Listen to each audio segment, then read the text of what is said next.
You know what's ironic? The tagline of Kabhi Khushi Kabhie Gham says it's all about loving your parents. But the whole film is actually about leaving them.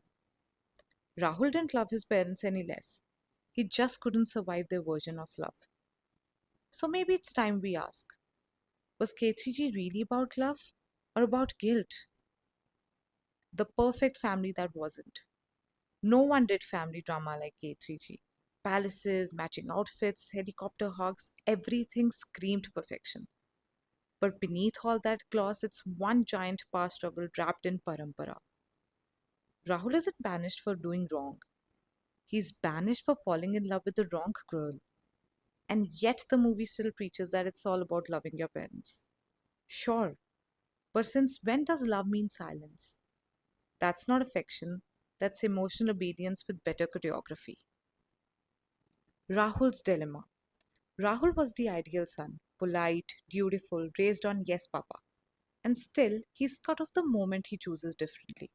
He leaves, not out of rebellion, but survival. Because love without respect is just control. He never stopped loving his father, he just stopped agreeing with him. And that's the line so many of us know. You can adore your parents and still need to walk away to breathe. The ego behind the love. Now, Yashvardhan Raichand, the man, the myth, the ego, he loves his son as long as his son follows the script. One wrong casting choice and boom, emotional disownment. Then 10 years of designer sulking in a mansion convinced he's the victim. Wow. How is that love? To be honest, that's pride dressed as tradition. And Bollywood framed it like tragedy instead of accountability. The mall scene. A mother always knows. And then there's that scene, the one that still gives you goosebumps. Nandini in a London mall, arms full of shopping bags, suddenly stops and turns because somewhere in that crowd, her heart knows. She doesn't see Rahul, she feels him.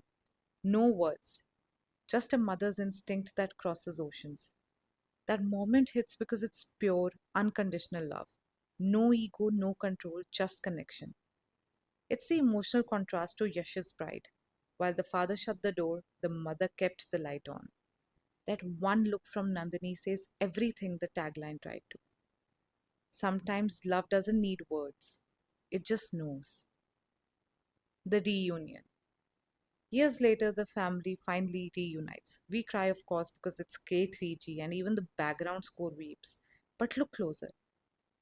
It isn't growth that brings them together, it's guilt. Yash realizes. And the film celebrates that realization like redemption, when it's really just delayed humility. Because in Bollywood, parents just have to say beta and everything resets in a flash. So, yeah, K3G looks like a film about love and family, but deep down, it's also about how love and guilt often get confused. We say it's all about loving your parents, but what we often mean is don't question them. We really taught that love can coexist with disagreement. And maybe that's why this film still hits so hard, because we've all been Rahul at some point, trying to be good kids in a world that punishes you for growing up. It mirrors our homes, where love is endless, but so are expectations. So, was Kabhi Khushi Kabhie Gham really about loving your parents? Maybe. But it was also about learning that sometimes real love means walking away, even when every violin in the background tells you to stay. So, what do you think? Was Rahul wrong to leave, or was Yashvardhan Raichand too proud to let him stay?